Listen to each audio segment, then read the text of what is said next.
শ্বশুরবাড়িতে দেখি সব কিছুরই সমস্যা। দুধারে দুটো সংসার হওয়াতে আমাদেরকে বেশ কষ্ট করতে হয়, তার সঙ্গে অনেকটা সময়ও লেগে যায়। আর সবচেয়ে বড় সমস্যা হলো এখানে জলের সমস্যা। তো হ্যালো বন্ধুরা, কেমন আছো সবাই? জানি সবাই ভালো আছো আর আমরাও ভালো আছি। চলে এলাম আরও একটা নতুন ভিডিও নিয়ে। আজ সোমবার, বেলা তখন 8টা থেকে 8:30 হবে, তখন থেকে ভিডিওটা আমি অন করেছি। আজ ছেলে আমার সাথে ঘুম থেকে উঠে পড়েছে, কারণ ও যখনই দেখেছে মা উঠে গেছে তো সঙ্গে সঙ্গে দৌড়ে পিছনে চলে এসছে। তো ওকে ভাবলাম যে সকালবেলাতে উঠে যখন গেছেই, তাহলে ওকে অনেকগুলো খেলনা নিয়ে বোস করিয়ে রাখি।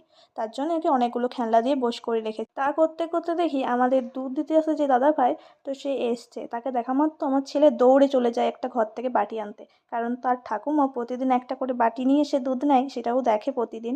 তো দেখা মাত্র ছোট একটা বাটি নিয়ে আসে, তো সেটাতে আবার ওই দাদাভাই দুধ দেয় একটু একটু করে প্রতিদিনই।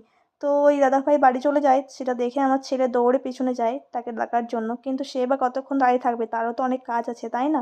তো সে যখন এলোই না, তার জন্য আমার ছেলে আবার বাড়ি চলে এলো। তাই ছেলেকে বললাম তুই আবার খেলনাগুলো নিয়ে বসে থাক, তাই ছেলে আমার কথা মতো খেলনাগুলো নিয়ে বসে পড়েছে। আর এদিকে আমি ভাবছি তাহলে ও যখন বসেই আছে খেলনাগুলো নিয়ে, তাহলে আমি ভাবছি তাড়াতাড়ি করে সবজিগুলো কেটে ফেলি। সবজিগুলো কাটা থাকলে রান্না করতে কিন্তু প্রচণ্ড সুবিধা হয়। মানে যেই রান্না করুক, মা করি আর আমিই করি।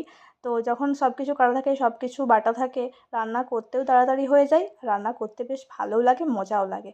তো ওইদিকে আমার সবজি কাটাও হয়ে গেছে, সবজিগুলো কেটে ভালোভাবে ধুয়েও আমি রেখে দিয়েছি। তারপর ভাবলাম আর তো কোনো এখন কাজ নেই, আর ছেলেও আমার তখন খেলনাপাতি সব গুটিয়ে দিয়ে চলে গেছে ঠাম্মার সাথে ঘুরতে।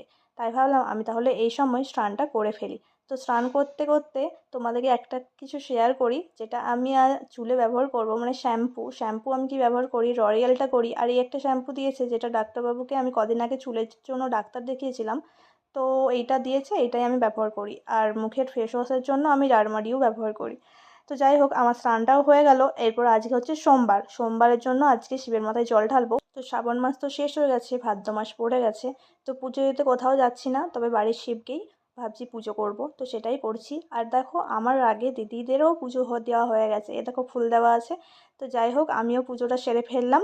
এরপর ভাবলাম ভিজে চুলে কেন থাকি, ঠান্ডা লেগে যাবে, তার সঙ্গে আমার লাগলে আমার ছেলেও লাগাবে, ছেলের তো হালকা হালকা লেগেই আছে।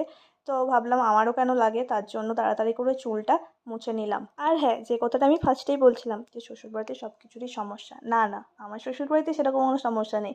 কিন্তু সমস্যা বলতে আমাদের শ্বশুরবাড়ি নয়, গোটা গ্রামটার সবচেয়ে বড় সমস্যা। কাউকে যদি জিজ্ঞাসা করা হয় কোনটা তোমাদের সমস্যা, কিন্তু মানুষ কিন্তু একটা কথাই বলবে, সেটা হচ্ছে আমাদের এখানে জলের সমস্যা। আমরা এখানে যে জলটা ব্যবহার করি সেটা হচ্ছে কুয়ো থেকে তোলা হয়।